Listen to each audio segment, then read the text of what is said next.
So welcome everyone to the Southland Regional Meeting. We are delighted to have Beth Pratt with us today.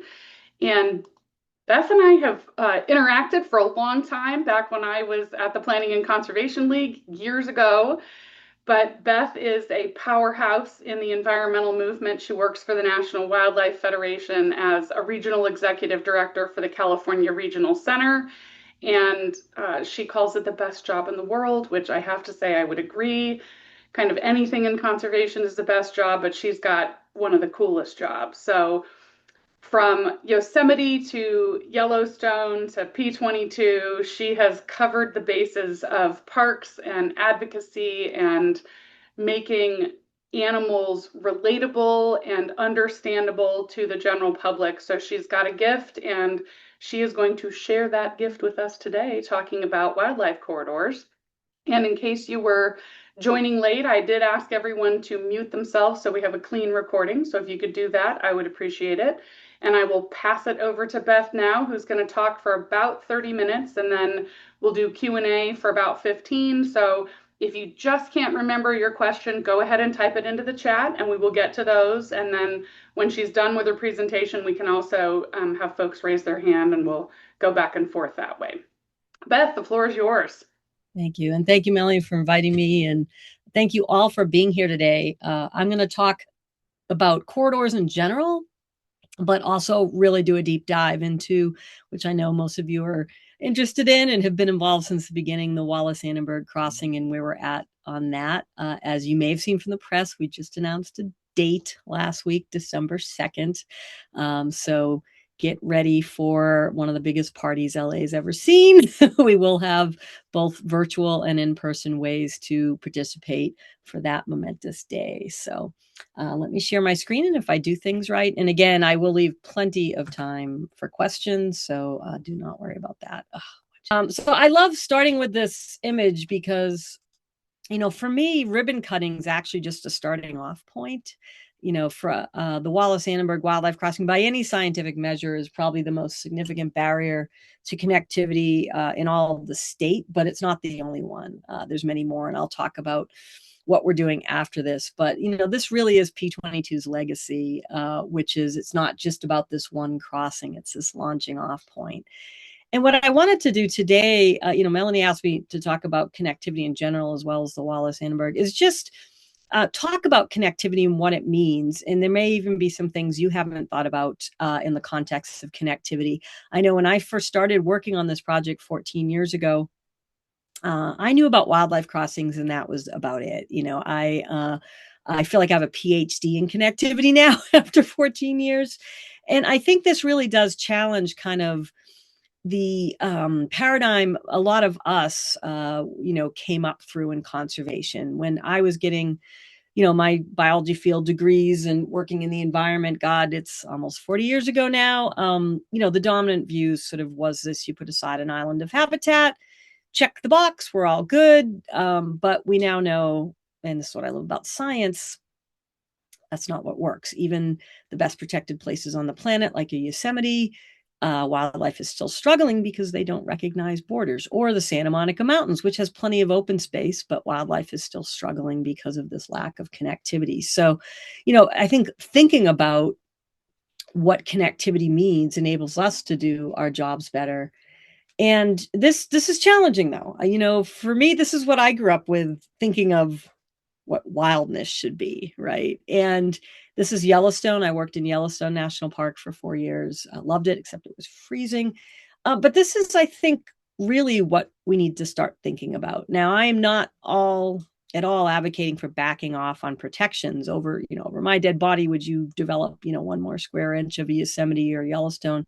But we have to start thinking about our places like a Santa Monica Mountains, where there's lots of people and development, as not written off for nature, and this kind of model of coexistence, as I like to talk about it.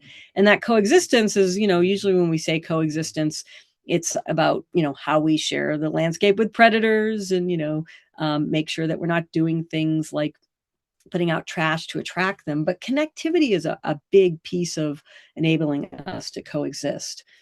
when you look at all the open space in California, there's a lot. I mean, we get tagged as this overcrowded state, but we're really not when you look at it. I forget what the stat is, but I know like 40% of our state, I think, is about open space. A lot of that's federal. But on the other hand, we have an incredible amount of open space. But what we also have, as you can see from this map, is a lot of roadways that bisect that open space. And so the wildlife are forced to try to adapt. But as this video shows, you're not always going to get people to slow down and let the wildlife cross. This was such a great story. The deer just wanted a nice weekend in Marin. But, I loved that the traffic slowed down, but we know that is not always what happens. What happens is you have animals, and especially in these highly peopled areas, that have enough habitat, but have to struggle because of the roadways they have to cross to find food, water, shelter, you name it. And, I think photos like these, you've probably seen most of them, really show, the wildlife trying to make a living on our area. But even in remote areas, Yosemite, one of the number one threats to bears is being hit by a car. This is down in Joshua Tree National Park, where the desert tortoise is trying to cross. One of my favorite wildlife connectivity stories was people who got in a car accident because in Death Valley, they swerved to avoid hitting a tarantula, which I would have done the exact same thing. So I think that we can't even assume that our protected places are immune given the amount of roads that go through them. This is up near where I live. There's actually one of my cars a car of mine in the photo. We have a butterfly migration that actually, sadly, I have not seen in any great numbers in about a decade. It's the painted ladies and also the California tortoiseshells trying to use our roadways up in Yosemite. I don't like to show a lot of these photos, but this is the reality. This is what happens when a car and an animal meets, and the animal is never the winner in that situation. These majestic mountain lions and all wildlife, like this gray fox on the Yosemite corridor, get hit by cars, and they don't need to. I mean, our transportation system comes with this much death that we are okay with is something we morally need to rethink. And I know this crowd, of course, loves wildlife, but when you think of 4,000 people die every year on our roadways, just in California, if that was anything else, it would be a public health crisis.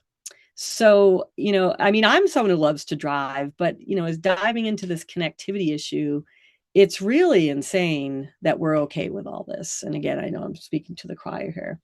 This is OR 93, not BEY, the wolf that came down to LA recently, but OR 93 came within 15 miles of my house, came down to Los Padres National Forest, almost made it to LA, only to get hit on the 5.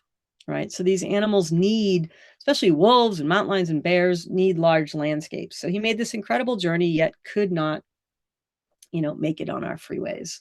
This is an elk down on the 101 up near the Bay Area, again, just trying to make it across the road to find food or water. And then I do like to end with a happy story on animals that are killed by cars. This is Billy the bobcat. He was a bobcat that actually lived near me, but a neighbor called because somebody had hit a bobcat, and, they know I'm a wildlife person. So I went out thinking I would find a dead bobcat. Well, Billy actually wasn't dead. And I picked him up, put him in my car. Do not try that at home, people. And we got him to a rescue down in outside of Fresno, and he's still alive. He's doing really good. He could not be released to the wild because they had to cut off one of his legs because of the damage. But there he is. He's now doing really well. He has a girlfriend. But this was an interesting one for me because it really, to me, underscored that we are also entering a lot of suffering with these crossings. I sat on the side of the road. It was 4th of July. It was over 100 degrees. I was 5 feet from the median, and the cars weren't even slowing down for a human. think about that. And it is not a way to go for anybody, people or wildlife. So there's a happy ending there. I also want to talk about connectivity. We think about that's I think the obvious one that we all think about when we think about what, improving connectivity means. Animals are getting hit by cars.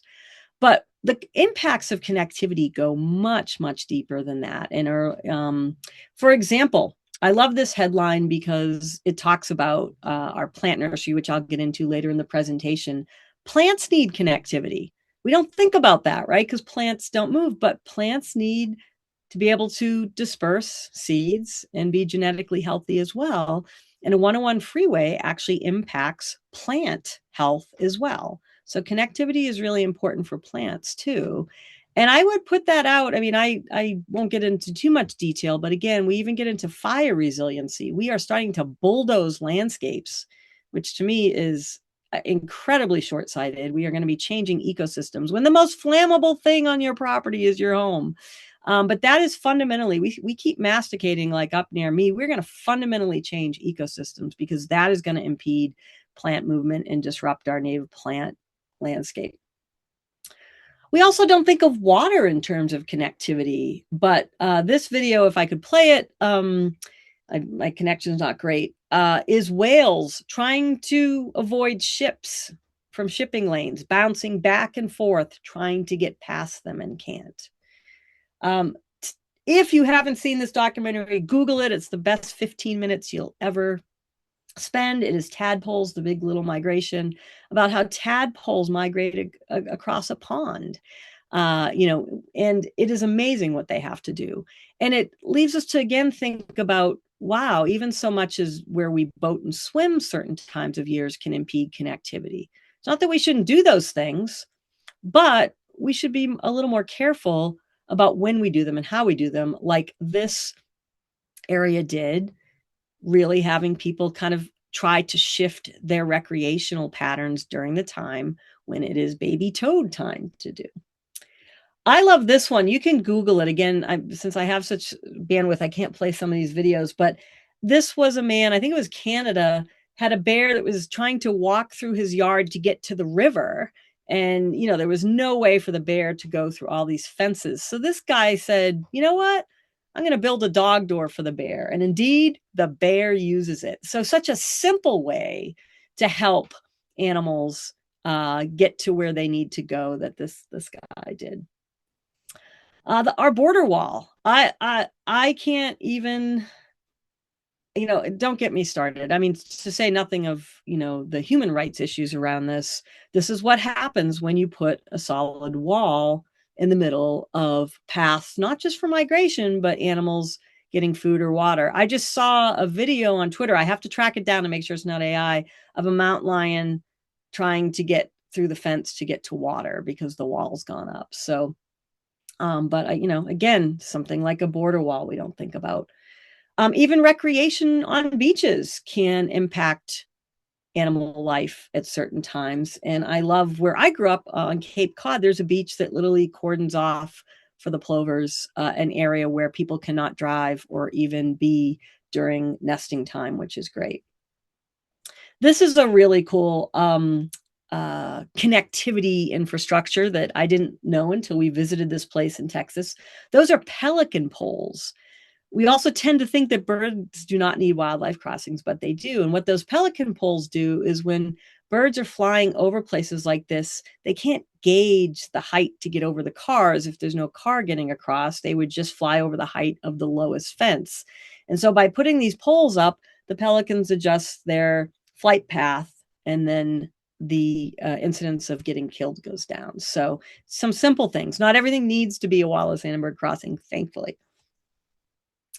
And again, I like to give special attention to the little stuff. Obviously, we used P22 and mountain lions for the Wallis Annenberg crossing because they were most eminently at risk of extinction, which I'll talk about in a minute. But connectivity impacts everything large and small. And again, not just on our roads. This is actually a newt that was killed by a mountain bike. And this is a trail near my house where they were proposing to put in a paved mountain biking trail right in a riparian corridor. I have nothing against mountain bikes. I have one. But when you're riding a bike, You're not slowing down, you're not seeing stuff, and not everywhere, can you put mountain bike trails, or else you are going to have a disproportionate impact, especially on the small stuff, the newts, the frogs, the butterflies that are using it. So again, it's not that we can't do these things. We just now know that we have to be a little more thoughtful. And here's a picture of one of my poor newts on the road as well from a mountain bike. One of my favorite crossings in the whole world is the Yosemite Toad Crossing. If you go, this is a Forest Service road, but there's a few of them up there on Sonora Pass. If you go over Sonora Pass, you actually drive over one. You may not even know it. These are pretty simple structures, and they work. There was, literally these Yosemite toads are a rare endemic species up here in the Sierra. It's the only place you can find them. They're a high elevation species. And they were getting, even on this forest road, right, a dirt road, getting mushed during their breeding season. And so it was a pretty simple crossing that they put in that worked. And here is a Yosemite toad using it. They also found other animals using it, like pika and things like that. So it's pretty cool. Some other impacts of connectivity that, again, we may not think about, these is even going a little deeper from the small stuff, is like the study that came out showing that LA's mountain lions actually shift their hunting habits to cope with human existence. This is mainly so. Mountain lions typically are kind of one of those that hunt from dusk to dawn, but not in the middle of the night. They're kind of really taking the opportunity of that kind of period at dusk and period at dawn. But in LA, they're going to the most deepest part of the night, because that's when there are the least humans present. So even the human presence can get at a connectivity issue. Light pollution. We don't think of light as a connectivity issue, but it sure is. This can disrupt migration patterns from everything from bats to insects to birds, but even mountain lions.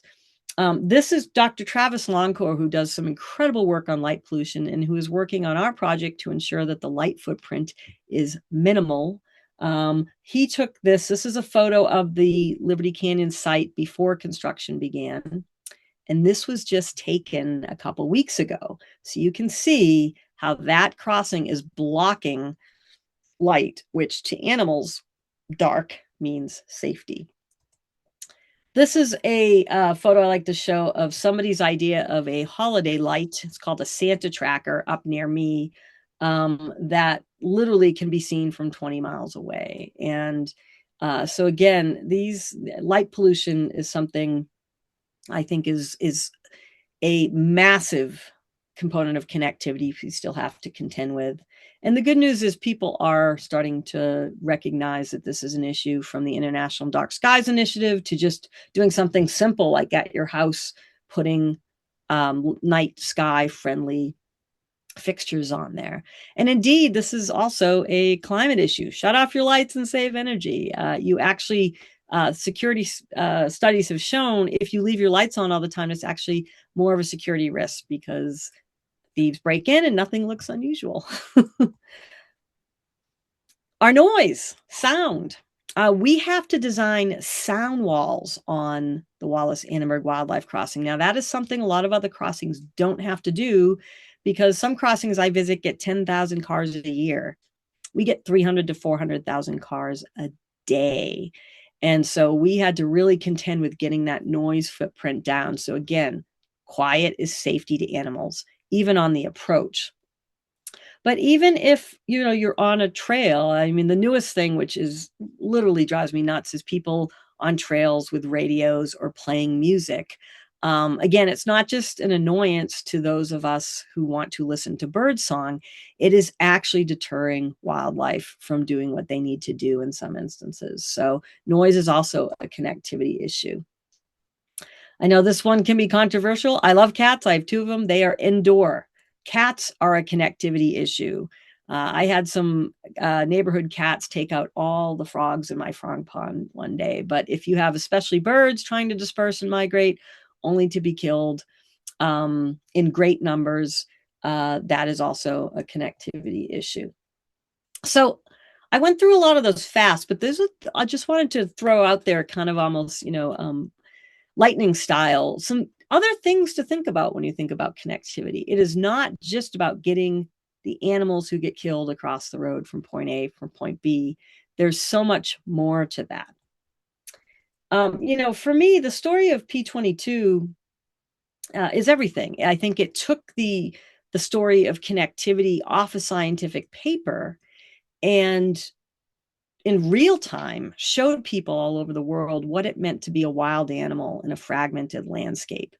And P22, even though he did it for 10 years, at the end couldn't escape the cars, and indeed was impacted by the lack of connectivity his whole life without, having a girlfriend, not being able to roam like a mountain lion should.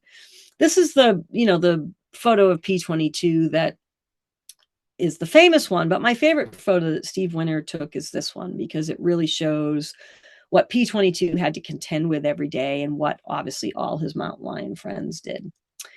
And also, the National Park Service, who had been doing a study and continues to of these animals for now almost 3 decades and are heroes to me. I joke my job, even though I'm consider myself a scientist, it's not my day job. My job is to make the scientists happy and to put their science into action. And the National Park Service, Jeff, Seth, and others are incredible heroes who literally is the reason we know this mountain lion population was threatened and that we also also led to the need for the wildlife crossing. But their research really shows, again, diving a little deeper into connectivity, how it impacts these cats, from hunting strategies, as I talked about, to just movement, right? This is a P32. P32 is a cat early in the study that did everything right when it's dispersed, did what a mountain lion does, right? Goes out and tries to find a new territory, only to be hit on that 5 corridor, which is on our radar as next. That is a really important corridor. And here's Seth Riley, and I forget who that is, working up P32. Even the mountain lion's home ranges, and this is an old one, we don't have a current map of home ranges, but are defined by these freeways. And how does that play out as we talked about the genetic isolation? Also, interspecies conflict. These mountain lions can't get out of each other's way. So mountain lions dying from other mountain lions, although that happens in more open space areas without fragmentation, there seems to be more conflict because these mountain lions can't get out of each other's way.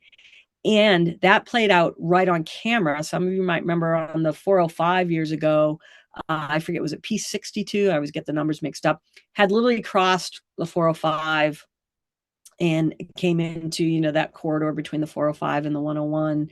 And the existing cat there, who never got a collar on him, who was hanging out there for a while, found him, chased him. P62 ran. He had a bad decision, face this cat or run across the 405. He ran across the 405 and was killed. Now, in a probably unfragmented landscape, P62 probably would have gotten away, and said, I'm out of here. That one, fragmentation, also limited his ability to have options. Of course, the genetics, as we talked about, and I think all of you are familiar with, starting to show up kinked tails, low quality of sperm, only one descended testes. This is a real problem. So again, it's not just getting hit by cars. And indeed, roadkill is for a long time was sort of considered the primary indicator of where to put crossings. It's a good indicator, but it's not the only one, because Liberty Canyon, even though we have had 4 mountain lions killed in the project area since the Park Service study began, it is not by any means the place where the most roadkill happens. And that's because a lack of roadkill can actually be more of an indicator. It means the animals are trying and they're like, no way. And we know that from the National Park Service research, over 100,000 GPS points showing they come up to the road and they turn around. I've stood there at 2 a.m. and wouldn't cross. The wildfires as well. When you're a mountain lion living in such a densely urban area and 50% of your open space disappears overnight because of wildfires, you don't have an option like people to relocate or go to another grocery store. And indeed, research from the Park Service showed that these animals were taking more risks because of that, because they had to find food and habitat where half of it had disappeared. At least the quality was low until the vegetation and the deer came back. But it's also escaping fires. This is P64. We called him the culvert cat. He was the only cat to use that culvert under the 101 right at Liberty Canyon. Most wildlife do not use it. It is long and dark and wet. You couldn't get me in there. If you paid me, Jeff has traversed the whole thing. But the Woolsey fire, he did live through it, only to be found a couple of weeks later, dead, likely of starvation with burnt paws, because he couldn't get out of the fire zone because of roads and development. So those are some ways, again, just to think about how connectivity plays out in ways, again, that's just not as simple as, an animal gets killed by a car. But that gets us into what are we doing about it? And again, these mountain lions and those stories I just told you really real time resonated with people all over the world. And of course, in this community. And, P22's story really led to us getting this wildlife corridor built. Here we are at our first rally in 2014 when we did one of our first public events for this campaign. Some of you on this call might have been there. And we did it. We built a bridge. We broke ground on Earth Day, so 4 years ago in 2022. Here we are. Really happy day for all of us. And here it is. I'm guessing most of you have driven under this recently. It is really incredible to watch it take shape. And this is what it's going to look like. These are some of our visualizations, and I got a few new ones here we literally just released. And you can see it is literally just going to be this river of green over the freeway. It is a little different, or a lot different, I should say, from most wildlife crossings. Most wildlife crossings are built, and there's nothing wrong with them, for conveyance. Get the animal from point A to point B, the big stuff. We are designing this to reconnect the entire Santa Monica Mountains for all wildlife and plants. And that's because the same research the Park Service did that showed the mountain lions were imminently extinct, going to go extinct if we didn't do something, showed that genetic isolation was impacting wren tits and western fence lizards. This is a problem that impacts monarch butterflies, that impacts you name it. So fidelity to habitat is a phrase the Acorn just used in a nice editorial recently, and I love it. The fidelity to habitat is very important for us in this project, whereas other projects it may not be. But I hope it becomes that. If you're going to build a wildlife crossing, you're leaving a lot off the table if you're only building something for the big animals to go across. This is another visualization of what it'll look like, which is pretty cool. I like this one because it has the butterflies in it to show. This is a new visualization you might not have seen yet. And this is literally the approach of the crossing coming from the north side. And you see the sound walls there. You see the deer up on top of the approach. It's going to just blend in seamlessly into the habitat. I think it's also really worth noting this is 4 projects in one. This is a incredibly complex, multi-year project that is insane. I mean, it is to coordinate all these things. It is not just building a bridge. The first thing was to build the main structure over the 101. That is essentially complete, except for connecting it to the 2 sides. Why is it not connected? Because until we build number 2, the Agora Hills structure, the animals don't have safe passage. So we purposely don't want them to use it until that's done. And why did we break it up? Because we had number 3, a multi-agency utility relocation that needed to happen in between these 2 structures. That has been the most challenging part of the project. Try coordinating a multi-agency main water line, main electrical line, telecom, which is being paid for. That's $15 million of the price tag that we had to pay for. The electrical transmission lines have been buried. You can see that now. They are underground. The water line is being moved as we speak. And you can see, I'll show you some photos, the secondary structure is almost done. Number 4 is 13 acres of habitat restoration and soil movement and sound walls and fencing along the freeway as well. So it's a lot. And you're trying to build this over one of the world's busiest freeways, which you can't shut down readily, nor the Agora Road, which is part of a community. If we could have shut everything down, we could have been done in a year, maybe except for the utilities. They were tough. when I'm doing these talks, I also like to call out, it is my job to be the public face of this campaign, but there's an incredible series of partners and team members behind this. Although this project has been made possible by hundreds of stakeholders and donors like Wallis Annenberg and Leonardo DiCaprio, and government elected officials and agency leaders like Governor Gavin Newsom and Secretary Wade Crowfoot. The core team that works on this day to day, the four main partners day to day, is Caltrans, it's their road, the National Park Service, who continues to do the research that led to the crossing, the Santa Monica Mountains Conservancy, of which we would not even have a place to put the crossing if they didn't have the foresight to protect the land, and they will own the new acre we are adding on top of the crossing. And then, of course, my organization, the National Wildlife Federation. I put this in because this was taken a while ago, but this is only half of that wall. The magnitude of this is really hard to convey from photos. That is, the other half of that wall was buried.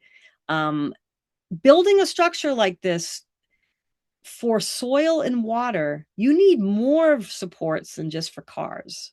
When I got into this, I'm like, oh, this shouldn't be that hard. There won't be any cars on it. It's actually more of a robust support structure you need for water drainage and things like that.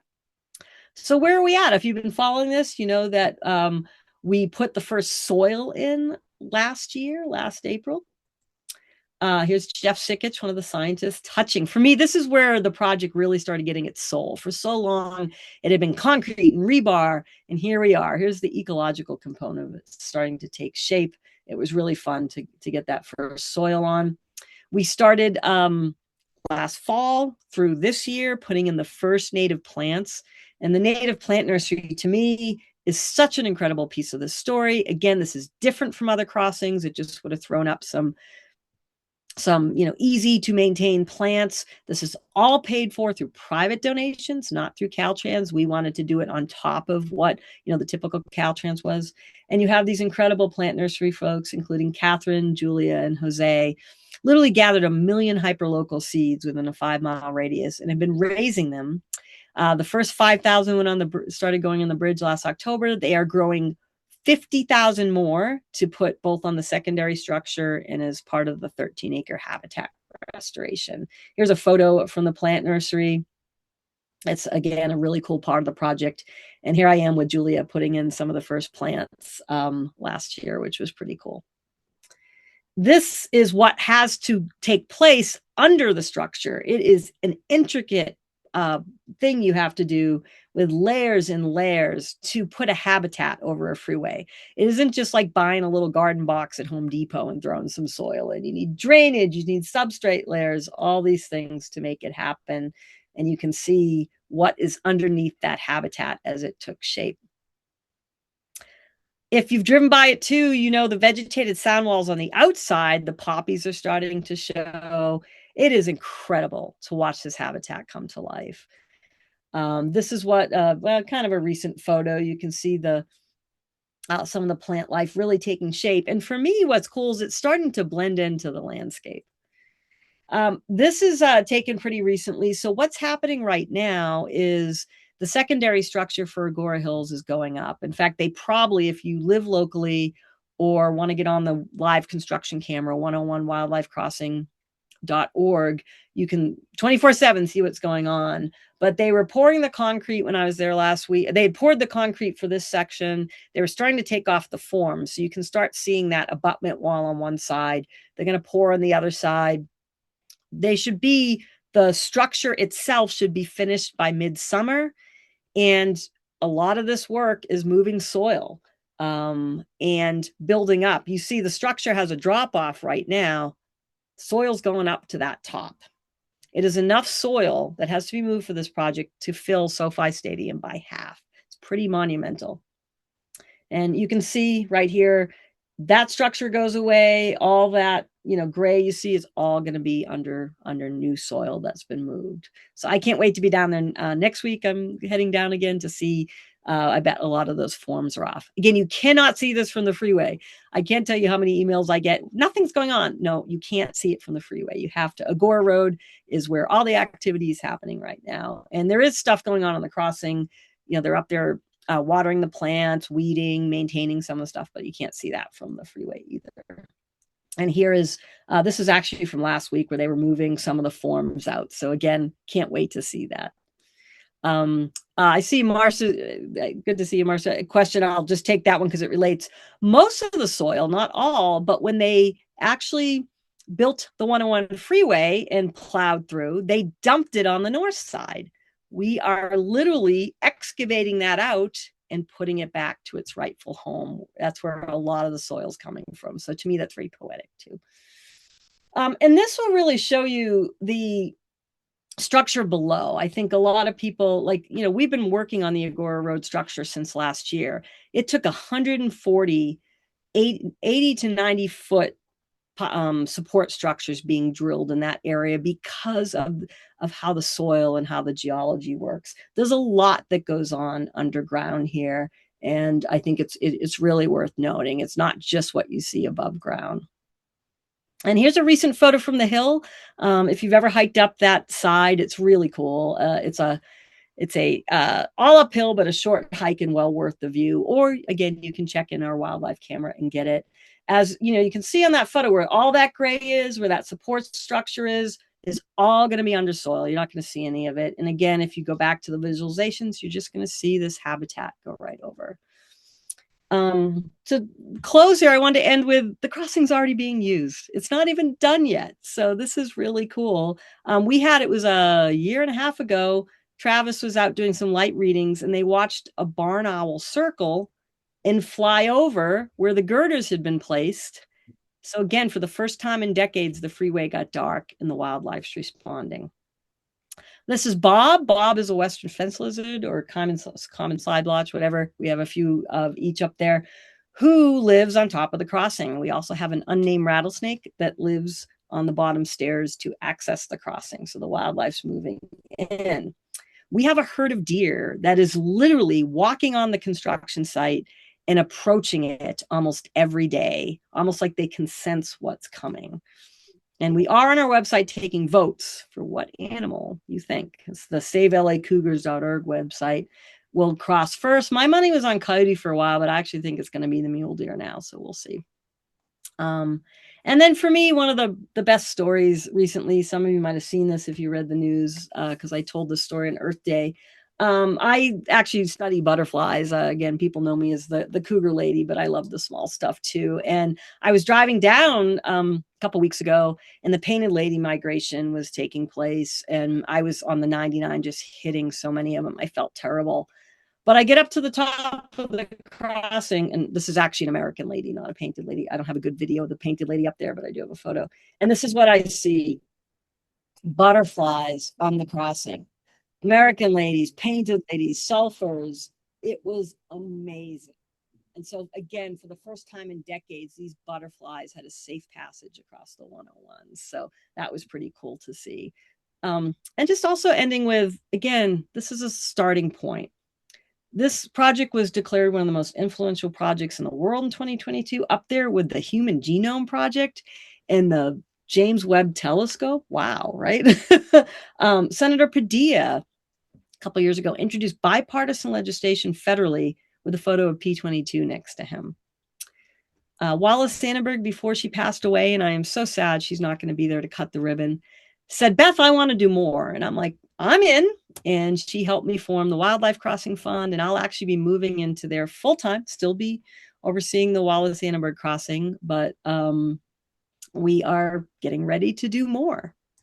In California, I worked with Governor Gavin Newsom, Secretary Wade Crowfoot, the director of Caltrans, and we formed a collaboration of folks working on connectivity projects to get them built, called California Wildlife Reconnected.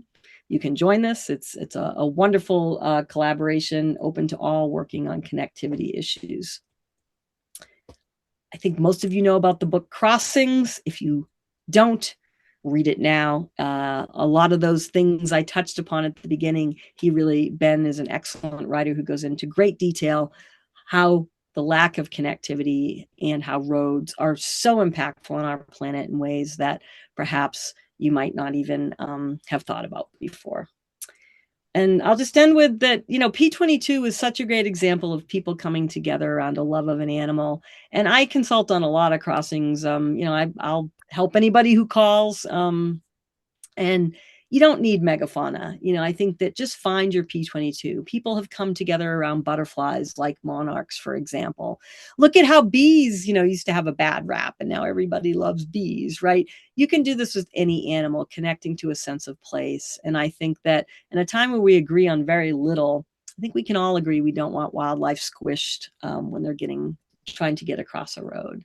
So thank you so much. I will stop sharing my screen and take some questions now. Melanie, I don't know how you want to handle questions. Do you want to call on people? Do you want to? I'm open Yeah, to I've anything. been tracking them in the chat, so maybe we start with those. And we Sure. probably only have about 6 minutes because I've Oh, got one sorry. I went topic that over. that's okay. Great information. Mhm. We have one thing we need to cover on the Southland group. So Okay. the first question that came in was about Zone Zero and whether or not you've relayed your concerns about Zone Zero and its impacts to insects, raccoons, coyotes, etc. I absolutely have. And those of you who follow me on social know I've been ranting against that. Yeah, it is just so misguided. And yes, it has an impact on biodiversity significantly.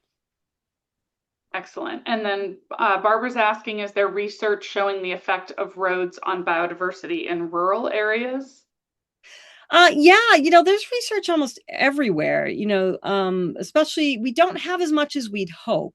But most wildlife crossings, actually, that's what makes this one so different. This is one of the first. There's a few, and I've driven 13,000 miles across this North America looking at crossings. Most of the research was in rural areas, right? These big ungulate migrations and stuff. So, Jeff and Seth's research was some of the first showing what happens in these urbanized settings. Ben's book is good, or email me. I can send you, there's the so many institutes that have put out these, or just, National Park Service or other government agencies have been studying these for years. Great, thanks. Gloria was asking how wide the crossing is and how was that determined? Yes. If you go on our FAQs, in the interest of time, I won't look it up, but I'm going to get this wrong because exactly, but it's like 250 by 175. And so the reason people ask, well, why can't you just put 4 foot wide? Because for animals to use it, and this is where we benefited from decades of wildlife crossing science, especially where we're at, we have to mitigate for a lot of sound and light.